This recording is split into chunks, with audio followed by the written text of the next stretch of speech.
uncover the chilling secrets.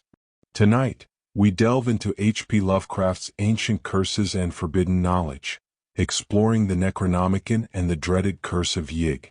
You click to unravel Lovecraft's darkest lore, and you're in the right place. But what exactly is the Necronomicon, and how did a snake god's curse become one of Lovecraft's most enduring terrors? We're about to expose the terrifying truth behind these legendary tales. We'll journey through the history of the infamous Book of Madness, written by the mad Arab Abdul Alhazred, and then slither into the chilling legend of Yig, the father of serpents, whose wrath holds horrifying consequences for those who cross him. This isn't just a summary, it's an exploration of how these stories weave into the very fabric of the Cthulhu Mythos, revealing Lovecraft's masterful world-building. Prepare to have your understanding of cosmic horror deepened. If you're ready to face the forbidden, hit that like button, tell us in the comments which tale you find more unsettling, and subscribe for more dives into the terrifying unknown. History of the Necronomicon by H.P. Lovecraft. The original title was Al-Azif, Azif being the word Arabs used to describe the nocturnal sound, made by insects, supposed to be the howling of demons. It was composed by Abdul Alhazred, a mad poet of Sana'a in Yemen, said to have flourished around 700 AD, during the period of the Umayyad caliphs. He visited the ruins of Babylon and the subterranean secrets of Memphis, and spent 10 years alone in the great southern desert of Arabia, the Roba el-Khaliya or empty space of the ancients, and Dana, or crimson desert of the modern Arabs. This desert is believed to be inhabited by protective evil spirits and monsters of death. Many strange and unbelievable marvels are told by those who claim to have penetrated this desert. In his last years, Alhazred dwelt in Damascus, where the Necronomicon, or Al-Azif, was written. Of his final death or disappearance in 738 AD, many terrible and conflicting things are told. Ibn Khaldun, a 12th century biographer, claims Alhazred was seized by an invisible monster in broad daylight and horribly devoured before a large number of fright-frozen witnesses. Many stories are told of his madness. He claimed to have seen the fabulous Iram, or City of Pillars, and to have found beneath the ruins of a certain nameless desert town the shocking annals and secrets of a race older than mankind. He was only an indifferent Muslim, worshipping unknown entities whom he called Yog-Sothoth and Cthulhu. In 950 AD, the Azif, which had gained considerable, though surreptitious, circulation amongst the philosophers of the age, was secretly translated into Greek by Theodorus Philetas of Constantinople under the title Necronomicon. For a century, it impelled certain experimenters to terrible attempts, until it was suppressed and burned by Patriarch Michael. After this, it is only heard of furtively, but in 1228 Olaus Wormius made a Latin translation later in the Middle Ages. The Latin text was printed twice, once in the 15th century in black letter, evidently in Germany, and once in the 17th, probably Spanish, both editions being without identifying marks, and located as to time and place by internal typographical evidence only. The work, both Latin and Greek, was banned by Pope Gregory IX in 1232, shortly after its Latin translation, which drew attention to it. The Arabic original was lost as early as Wormius' time, as indicated by his prefatory note. No sight of the Greek copy, which was printed in Italy between 1500 and 1550, has been reported since the burning of a certain Salem man's library in 1692. An English translation made by Dr. D was never printed and exists only in fragments recovered from the original manuscript. Of the Latin texts now existing, one 15th century is known to be in the British Museum under lock and key, while another 17th century is in the Bibliothèque Nationale at Paris. A 17th century edition is in the Widener Library at Harvard and in the Library of Miskatonic University at Arkham. Also in the Library of the University of Buenos Aires. Numerous other copies probably exist in secret, and a 15th century one is persistently rumored to form part of the collection of a celebrated American millionaire. A still vaguer rumor credits the preservation of a 16th-century Greek text in the Salem family of Pickman, but if it was so preserved, it vanished with the artist R.U. Pickman, who disappeared early in 1926. The book is rigidly suppressed by the authorities of most countries and by all branches of organized ecclesiasticism. Reading leads to terrible consequences. It was from rumors of this book, of which relatively few of the general public know, that R.W. Chambers is said to have derived the idea of his early novel, The King in Yellow. I have had no chance to produce new material this autumn, but have been classifying notes and synopses in preparation for some monstrous tales later on. In particular, I have drawn up some data on the celebrated and unmentionable Necronomicon of the mad Arab Abdul Alhazred. It seems that this shocking blasphemy was produced by a native of Sana'a in Yemen, who flourished about 700 AD and made many mysterious pilgrimages to Babylon's ruins, Memphis's catacombs, and the devil-haunted and untrodden wastes of the great southern deserts of Arabia, the Roba el-Khaliyah, where he claimed to have found records of things older than mankind, and to have learned the worship of Yog-Sothoth and Cthulhu. The book was a product of Abdul's old age, which was spent in Damascus, and the original title was Al-Azif. Azif, compare Henley's notes to Vathek, being the name applied to those strange night noises of insects, which the Arabs attribute to the howling of demons. Alhazred died, or disappeared, under terrible circumstances in the year 738. In 950, Al-Azif was translated into Greek by the Byzantine Theodorus Philetas under the title Necronomicon, and a century later, it was burned at the order of Michael, Patriarch of Constantinople. It was translated into Latin by Olaus in 1228, but placed on the Index Expurgatorius by Pope Gregory IX in 1232. The original Arabic was lost before Olaus' time, and the last known Greek copy perished in Salem in 1692.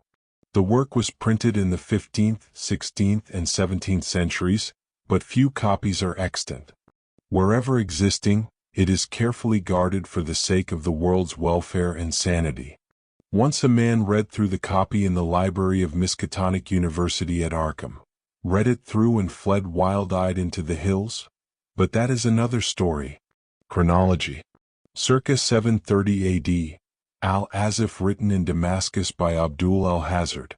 950 AD, translated into Greek as Necronomicon by Theodorus Philetas. 1050 AD, Greek text burned by Patriarch Michael. Arabic text now lost. 1228 AD, Olaus translates Greek to Latin.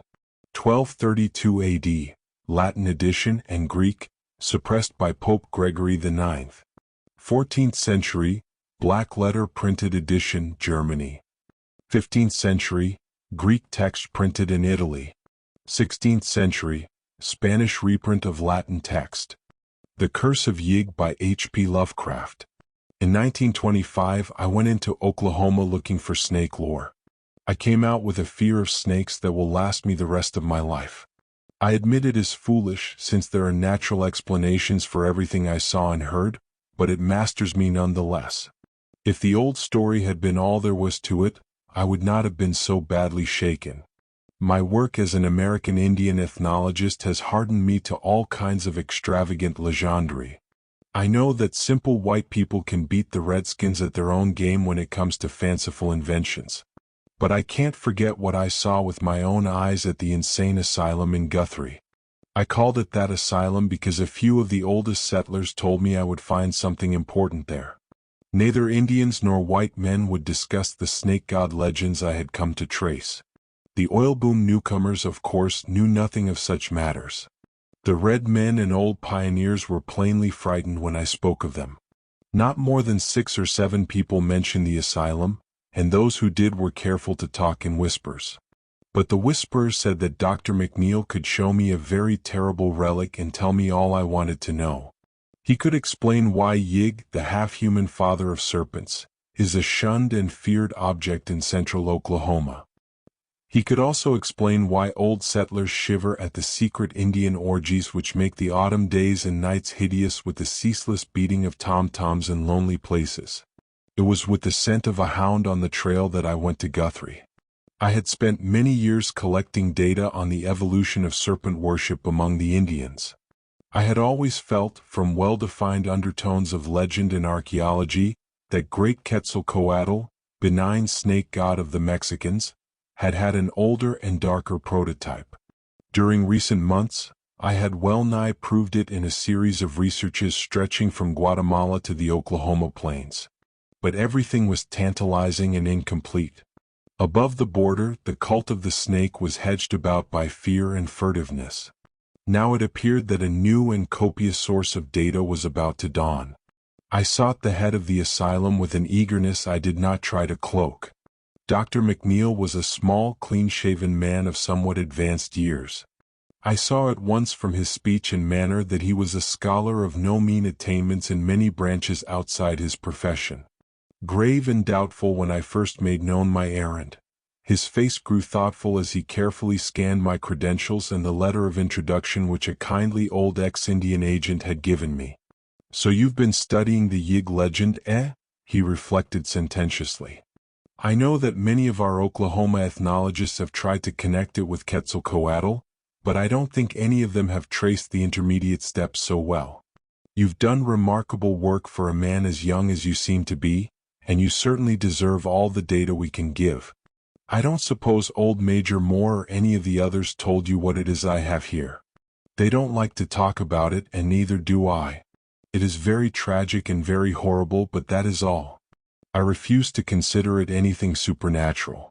There's a story about it that I'll tell you after you see it, a devilish sad story, but one that I won't call magic. It merely shows the potency that belief has over some people. I'll admit there are times when I feel a shiver that's more than physical, but in daylight I set all that down to nerves. I'm not a young fellow anymore, alas. To come to the point, the thing I have is what you might call a victim of Yig's curse, a physically living victim. We don't let the bulk of the nurses see it, although most of them know it's here. There are just 2 steady old chaps whom I let feed it and clean out its quarters.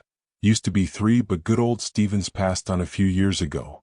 I suppose I'll have to break in a new group pretty soon, for the thing doesn't seem to age or change much, and we old boys can't last forever. Maybe the ethics of the near future will let us give it a merciful release, but it's hard to tell.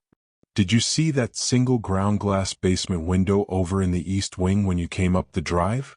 That's where it is. I'll take you there myself now. You needn't make any comment.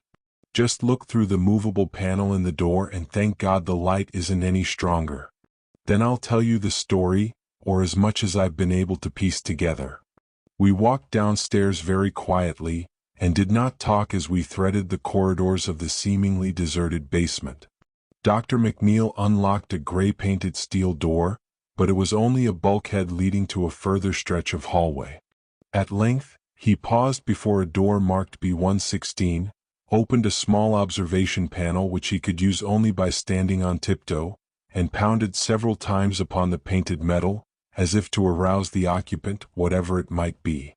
A faint stench came from the aperture as the doctor unclosed it, and I fancied his pounding elicited a kind of low, hissing response. Finally, he motioned me to replace him at the peephole, and I did so with a causeless and increasing tremor. The barred, ground-glass window, close to the earth outside, admitted only a feeble and uncertain pallor. I had to look into the malodorous den for several seconds before I could see what was crawling and wriggling about on the straw-covered floor, emitting every now and then a weak and vacuous hiss. Then the shadowed outlines began to take shape, and I perceived that the squirming entity bore some remote resemblance to a human form laid flat on its belly. I clutched at the door handle for support as I tried to keep from fainting. The moving object was almost of human size and entirely devoid of clothing. It was absolutely hairless, and its tawny-looking back seemed subtly squamous in the dim, ghoulish light. Around the shoulders, it was rather speckled and brownish, and the head was very curiously flat. As it looked up to hiss at me, I saw that the beady little black eyes were damnably anthropoid, but I could not bear to study them long. They fastened themselves on me with a horrible persistence, so that I closed the panel gaspingly and left the creature to wriggle about unseen in its matted straw and spectral twilight. I must have reeled a bit, for I saw that the doctor was gently holding my arm as he guided me away. I was stuttering over and over again. But for God's sake, what is it? Dr. McNeil told me the story in his private office as I sprawled opposite him in an easy chair. The gold and crimson of late afternoon changed to the violet of early dusk, but still I sat awed and motionless. I resented every ring of the telephone and every whir of the buzzer. I could have cursed the nurses and interns whose knocks now and then summoned the doctor briefly to the outer office. Night came and I was glad my host switched on all the lights. Scientist though I was, my zeal for research was half forgotten amidst such breathless ecstasies of fright as a small boy might feel when whispered witch tales go the rounds of the chimney corner. It seems that Yig, the snake god of the Central Plains tribes, presumably the primal source of the more southerly Quetzalcoatl or Kukulkan, was an odd, half-anthropomorphic devil of highly arbitrary and capricious nature. He was not wholly evil and was usually quite well disposed toward those who gave proper respect to him and his children, the Serpents. But in the autumn, he became abnormally ravenous, and had to be driven away by means of suitable rites.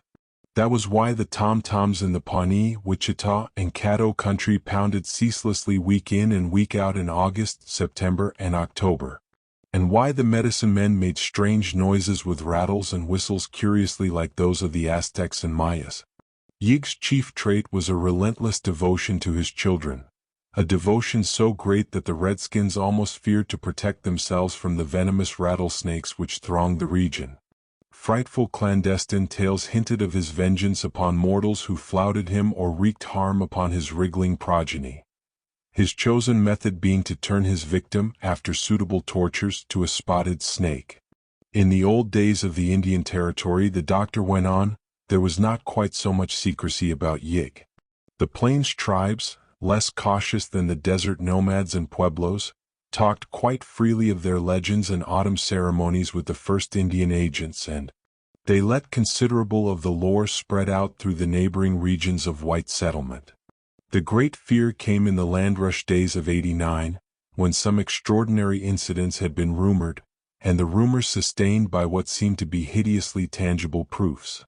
Indians said that the new white men did not know how to get on with Yig, and afterward the settlers came to take that theory at face value.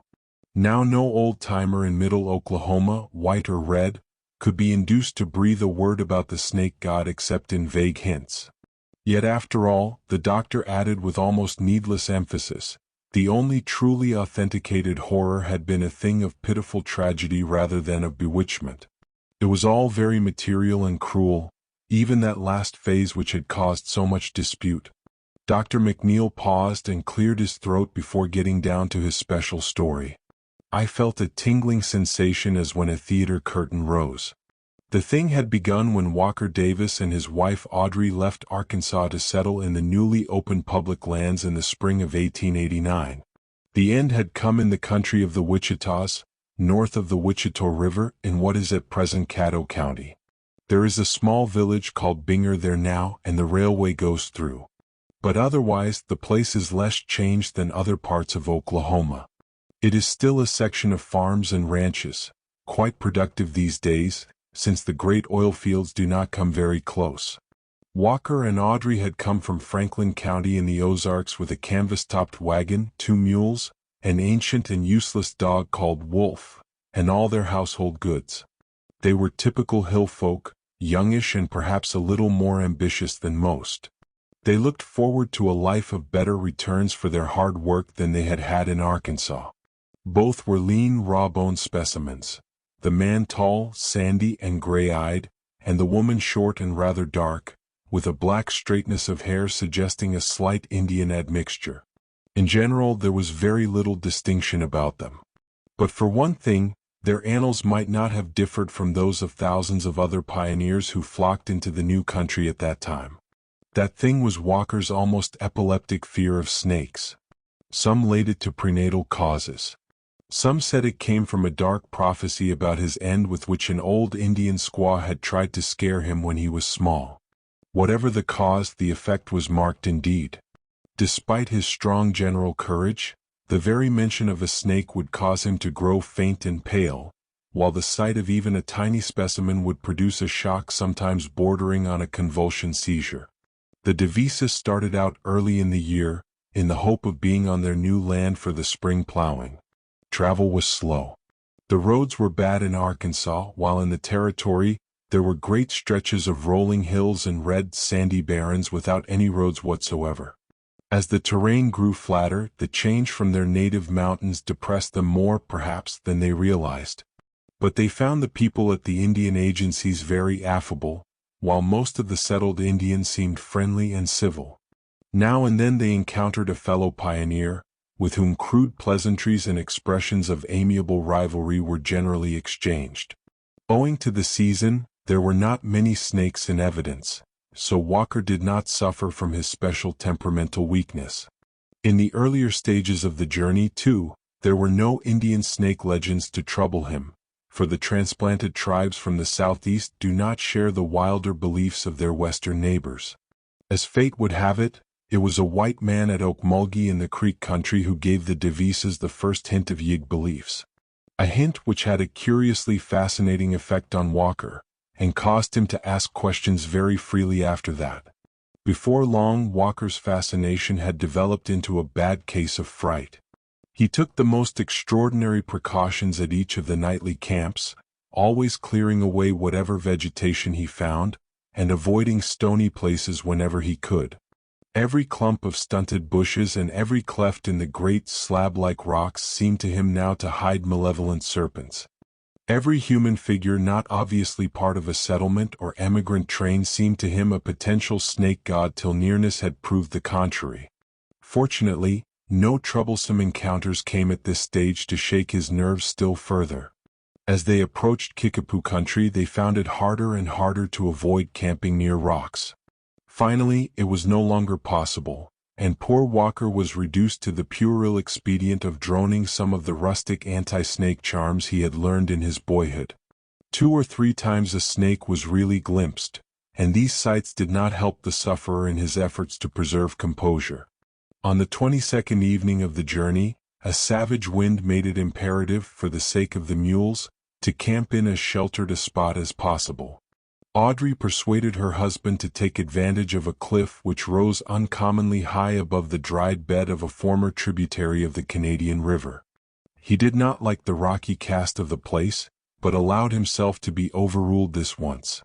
Leading the animals sullenly toward the protecting slope, which the nature of the ground would not allow the wagon to approach. Audrey, examining the rocks near the wagon, meanwhile noticed a singular sniffing on the part of the feeble old dog. Seizing a rifle, she followed his lead, and presently thanked her stars that she had forestalled Walker in her discovery. For there, snugly nested in the gap between 2 boulders, was a sight it would have done him no good to see. Visible only as one convoluted expanse, but perhaps comprising as many as 3 or 4 separate units, was a mass of lazy wriggling which could not be other than a brood of newborn rattlesnakes. Anxious to save Walker from a trying shock, Audrey did not hesitate to act. She took the gun firmly by the barrel and brought the butt down again and again upon the writhing objects. Her own sense of loathing was great, but it did not amount to a real fear. Finally, she saw that her task was done, and turned to cleanse the improvised bludgeon in the red sand and dry, dead grass nearby. She must, she reflected, cover the nest up before Walker got back from tethering the mules. Old Wolf, tottering relic of mixed shepherd and coyote ancestry that he was, had vanished, and she feared he had gone to fetch his master. Footsteps at that instant proved her fear well-founded. A second more and Walker had seen everything. Audrey made a move to catch him if he should faint, but he did no more than sway. Then the look of pure fright on his bloodless face turned slowly to something like mingled awe and anger, and he began to upbraid his wife in trembling tones. "God, Sakeuti, why'd you do that? Haven't you heard all the things they've been telling about this snake devil Yig? You ought to have told me and we'd have moved on. Don't you know there's a devil god who gets even if you hurt his children? Why do you think the Indians all dance and beat their drums in the fall? This land's under a curse, I tell you. Nearly every soul we've talked to since we came in has said the same. Yig rules here, and he comes out every fall to get his victims and turn them into snakes.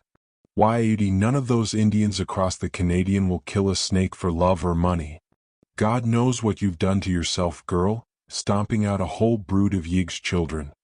He'll get you sure, sooner or later, unless I can buy a charm from some of the Indian medicine men. He'll get you, Edie, as sure as there's a God in heaven. He'll come out of the night and turn you into a crawling, spotted snake. All the rest of the journey, Walker kept up the frightened reproofs and prophecies.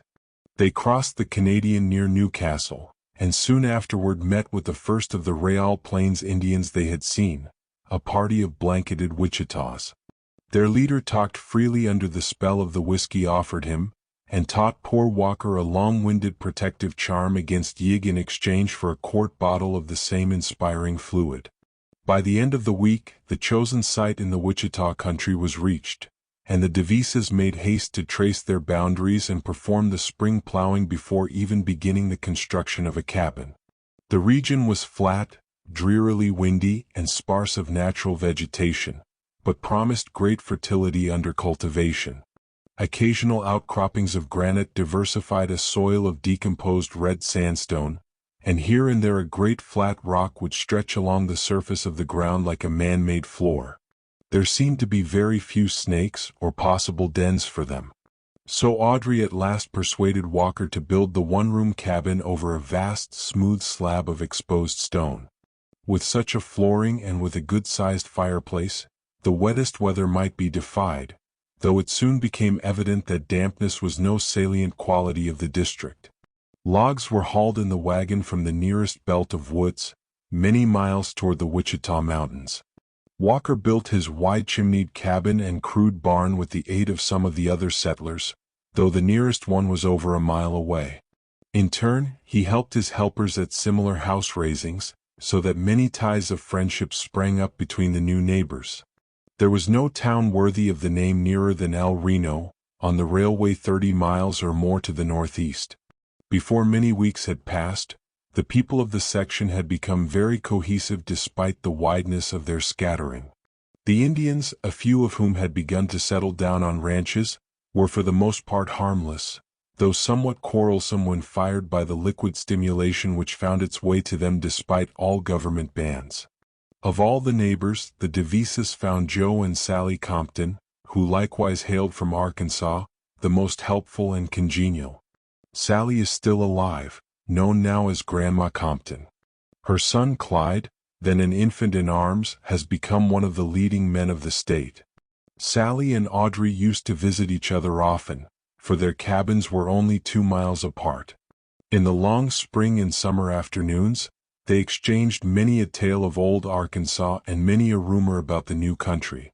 Sally was very sympathetic about Walker's weakness regarding snakes, but perhaps did more to aggravate than cure the parallel nervousness which Audrey was acquiring through his incessant praying and prophesying about the Curse of Yig.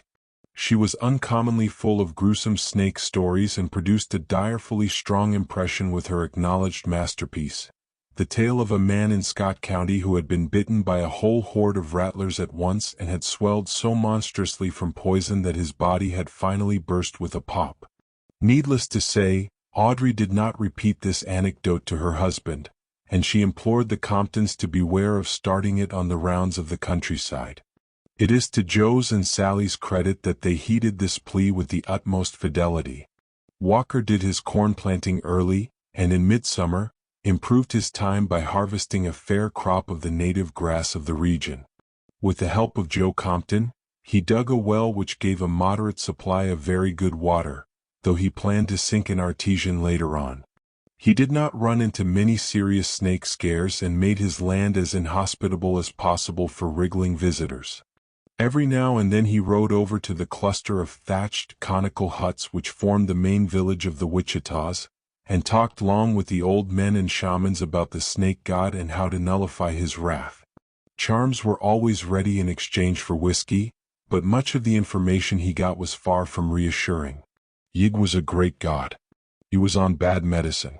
He did not forget things. In the autumn, his children were hungry and wild, and Yig was hungry and wild too. All the tribes made medicine against Yig when the corn harvest came. They gave him some corn and danced in proper regalia to the sound of whistle, rattle, and drum. They kept the drums pounding to drive Yig away, and called down the aid of Tirawa, whose children men are, even as the snakes are Yig's children. It was bad that the squaw of Davis killed the children of Yig. Let Davis say the charms many times when the corn harvest comes. Yig is Yig. Yig is a great god. By the time the corn harvest did come, Walker had succeeded in getting his wife into a deplorably jumpy state. His prayers and borrowed incantations became a nuisance. When the autumn rites of the Indians began, there was always a distant, wind-borne pounding of tom-toms to lend an added background of the sinister. It was maddening to have the muffled clatter always stealing over the wide red plains. Why would it never stop? Day and night, week on week, it was always going in exhaustless relays, as persistently as the red dusty winds that carried it. Audrey loathed it more than her husband did, for he saw in it a compensating element of protection. It was with this sense of a mighty intangible bulwark against evil that he got in his corn crop and prepared a cabin and stable for the coming winter. The autumn was abnormally warm, and except for their primitive cookery, the Devises found scant use for the stone fireplace Walker had built with such care. Something in the unnaturalness of the hot dust clouds preyed on the nerves of all the settlers, but most of all on Audrey's and Walker's. The notions of a hovering snake curse and the weird, endless rhythm of the distant Indian drums formed a bad combination which any added element of the bizarre went far to render utterly unendurable. Notwithstanding this strain, several festive gatherings were held at one or another of the cabins after the crops were reaped, keeping naively alive in modernity those curious rites of the harvest home which are as old as human agriculture itself.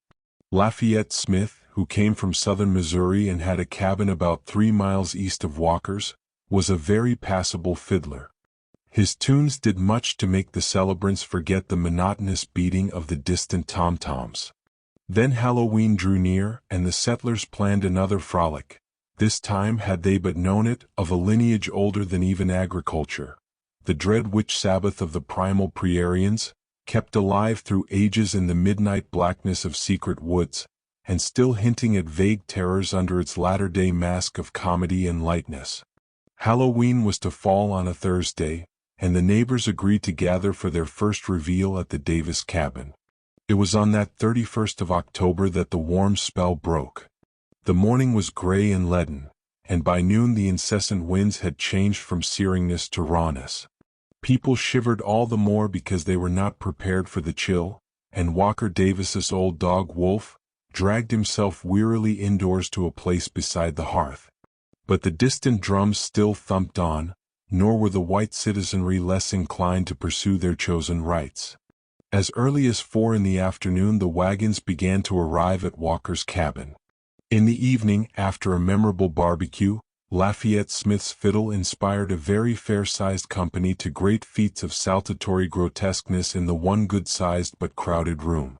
The younger folk indulged in the amiable inanities proper to the season, and now and then old Wolf would howl with doleful and spine-tickling ominousness at some especially spectral strain from Lafayette's squeaky violin, a device he had never heard before. Mostly, though, this battered veteran slept through the merriment, for he was past the age of active interests and lived largely in his dreams.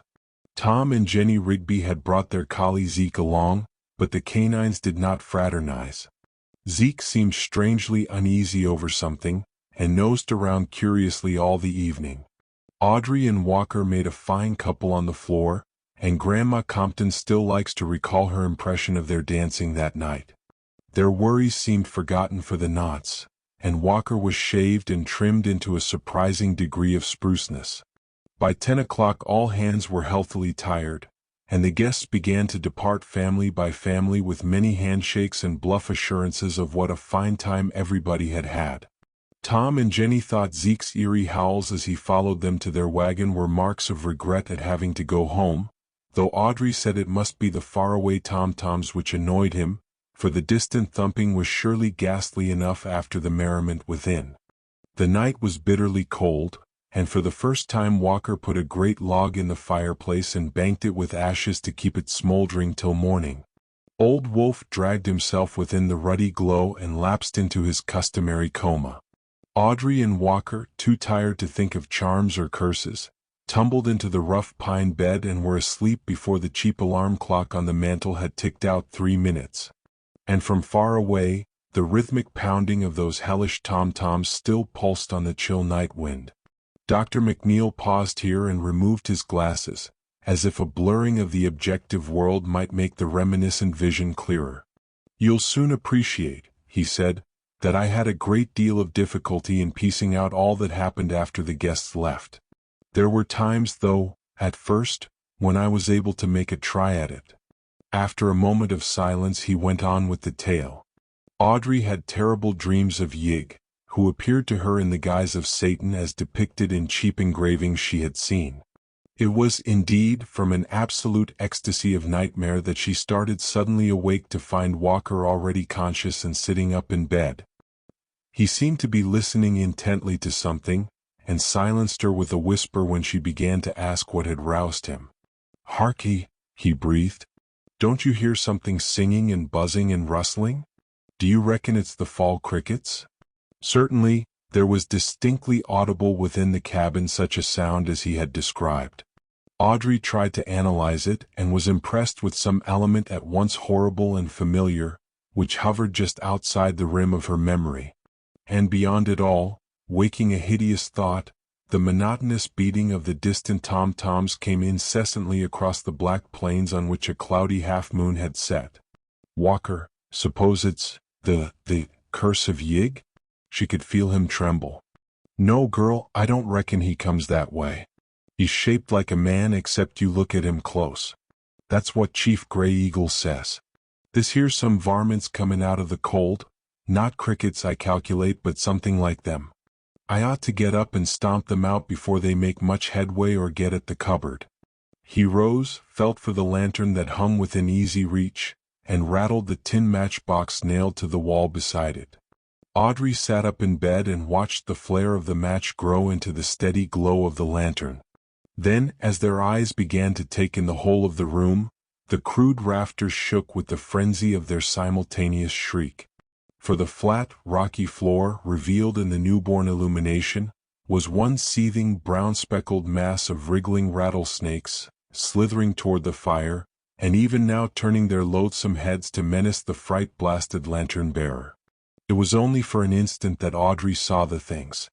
The reptiles were of every size, of uncountable numbers, and apparently of several varieties. Even as she looked, 2 or 3 of them reared their heads as if to strike at Walker. She did not faint. It was Walker's crash to the floor that extinguished the lantern and plunged her into blackness. He had not screamed a second time.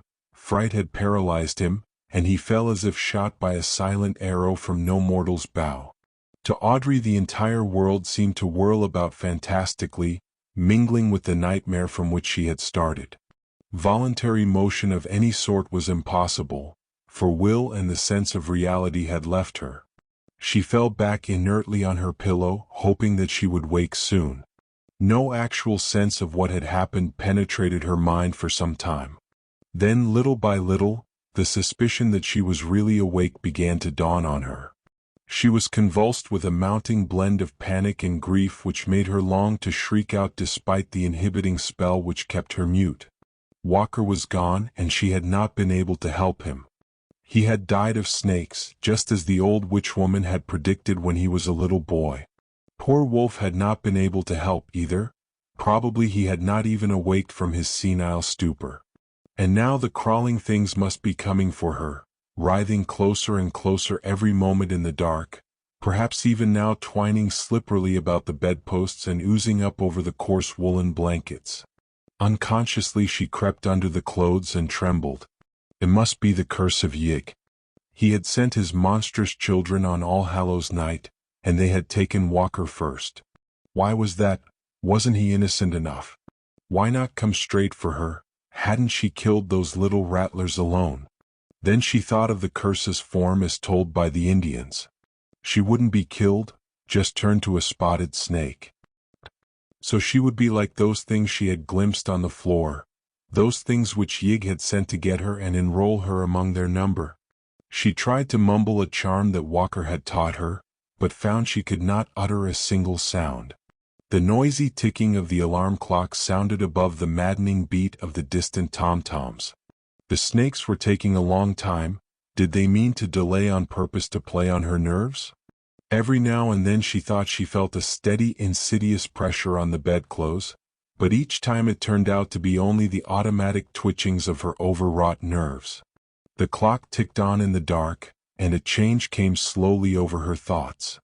Those snakes couldn't have taken so long. They couldn't be Yig's messengers after all, but just natural rattlers that were nested below the rock and had been drawn there by the fire. They weren't coming for her, perhaps. Perhaps they had sated themselves on poor Walker. Where were they now? Gone? Coiled by the fire? Still crawling over the prone corpse of their victim? The clock ticked and the distant drums throbbed on. At the thought of her husband's body lying there in the pitch blackness, a thrill of purely physical horror passed over Audrey. That story of Sally Compton's about the man back in Scott County. He, too, had been bitten by a whole bunch of rattlesnakes, and what had happened to him? The poison had rotted the flesh and swelled the whole corpse, and in the end the bloated thing had burst horribly with a detestable popping noise. Was that what was happening to Walker down there on the rock floor? Instinctively she felt she had begun to listen for something too terrible even to name to herself. The clock ticked on, keeping a kind of mocking, sardonic time with the far-off drumming that the night wind brought. She wished it were a striking clock so that she could know how long this eldritch vigil must last. She cursed the toughness of fiber that kept her from fainting, and wondered what sort of relief the dawn could bring after all. Probably neighbors would pass. No doubt somebody would call. Would they find her still sane? Was she still sane now? Morbidly listening, Audrey all at once became aware of something which she had to verify with every effort of her will before she could believe it. Once verified, she did not know whether to welcome or dread. The distant beating of the Indian tom-toms had ceased. They had always maddened her, but had not Walker regarded them as a bulwark against nameless evil from outside the universe? What were some of those things he had repeated to her in whispers after talking with Gray Eagle and the Wichita medicine men? She did not relish this new and sudden silence after all. There was something sinister about it. The loud ticking clock seemed abnormal in its new loneliness. Capable at last of conscious motion, she shook the covers from her face and looked into the darkness toward the window. It must have cleared after the moon set, for she saw the square aperture distinctly against the background of stars. Then without warning came that shocking, unutterable sound, ugh!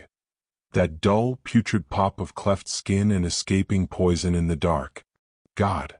Sally's story, that obscene stench and this gnawing, clawing silence. It was too much.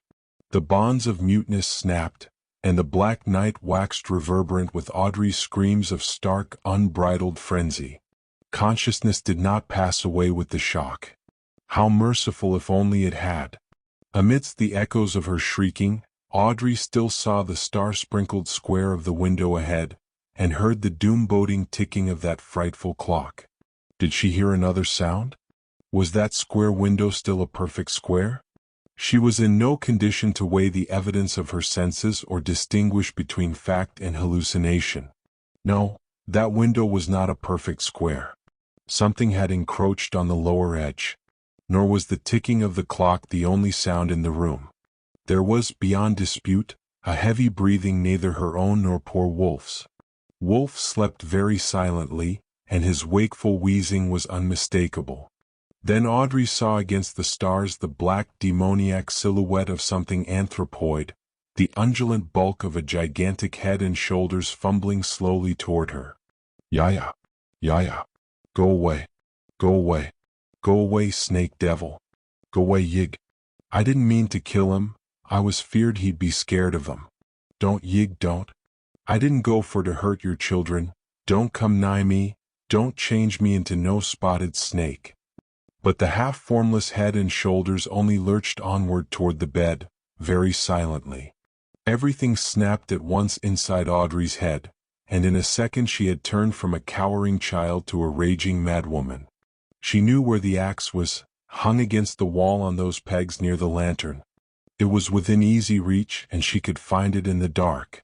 Before she was conscious of anything further it was in her hands, and she was creeping toward the foot of the bed, toward the monstrous head and shoulders that every moment groped their way nearer. Had there been any light, the look on her face would not have been pleasant to see. Take that, you. And that, and that, and that. She was laughing shrilly now, and her cackles mounted higher as she saw that the starlight beyond the window was yielding to the dim prophetic pallor of coming dawn. Dr. McNeil wiped the perspiration from his forehead and put on his glasses again. I waited for him to resume, and as he kept silent I spoke softly. She lived? She was found? Was it ever explained? The doctor cleared his throat. Yes, she lived in a way. And it was explained. I told you there was no bewitchment, only cruel, pitiful, material horror. It was Sally Compton who had made the discovery. She had ridden over to the Davis cabin the next afternoon to talk over the party with Audrey, and had seen no smoke from the chimney. That was queer. It had turned very warm again, yet Audrey was usually cooking something at that hour. The mules were making hungry-sounding noises in the barn, and there was no sign of the old wolf sunning himself in the accustomed spot by the door. Altogether, Sally did not like the look of the place, so was very timid and hesitant as she dismounted and knocked. She got no answer but waited some time before trying the crude door of split logs. The lock, it appeared, was unfastened, and she slowly pushed her way in. Then, perceiving what was there, she reeled back, gasped, and clung to the jamb to preserve her balance. A terrible odor had welled out as she opened the door, but that was not what had stunned her. It was what she had seen. For within that shadowy cabin, monstrous things had happened and 3 shocking objects remained on the floor to awe and baffle the beholder. Near the burned-out fireplace was the great dog, purple decay on the skin left bare by mange and old age, and the whole carcass burst by the puffing effect of rattlesnake poison. It must have been bitten by a veritable legion of the reptiles. To the right of the door was the axe-hacked remnant of what had been a man, clad in a nightshirt, and with the shattered bulk of a lantern clenched in one hand. He was totally free from any sign of snake bite. Near him lay the ensanguined axe, carelessly discarded. And wriggling flat on the floor was a loathsome, vacant-eyed thing that had been a woman, but was now only a mute, mad caricature. All that this thing could do was to hiss and hiss and hiss. Both the doctor and I were brushing cold drops from our foreheads by this time. He poured something from a flask on his desk, took a nip, and handed another glass to me. I could only suggest tremulously and stupidly. So Walker had only fainted that first time, the screams roused him, and the axe did the rest? Yes. Dr. McNeil's voice was low. But he met his death from snakes just the same. It was his fear working in 2 ways. It made him faint, and it made him fill his wife with the wild stories that caused her to strike out when she thought she saw the snake devil. I thought for a moment. And Audrey, wasn't it queer how the curse of Yig seemed to work itself out on her? I suppose the impression of hissing snakes had been fairly ground into her. Yes. There were lucid spells at first, but they got to be fewer and fewer. Her hair came white at the roots as it grew and later began to fall out. The skin grew blotchy, and when she died... I interrupted with a start. Died? Then what was that thing downstairs? McNeil spoke gravely. That is what was born to her 3/4 of a year afterward. There were 3 more of them, 2 were even worse, but this is the only one that lived.